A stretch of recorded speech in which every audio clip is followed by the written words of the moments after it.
Jonathan Zerke here for Sunbelt Custom Homes and another episode of New Homes Built Right. Today I'm here with my good friend Dave Hoare from Midtown Heating and Cooling.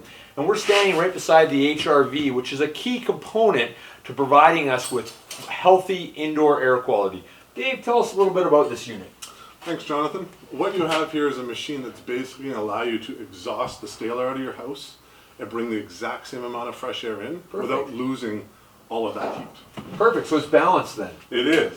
So the secret to this here is the fresh air will come through and the exhaust air goes through and they cross through this core. So the core will absorb the heat and transfer it into the incoming air. So we're not just pumping heated air outside all winter long, hence saving us on our bills. So hence the recovery part of it. Exactly. So excellent. At the same time, you're able to remove the moisture, get it out of the house as well. Yeah.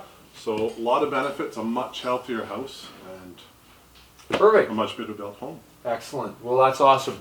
So thanks a lot, Dave. So remember, if a new home is worth building, it's worth building right.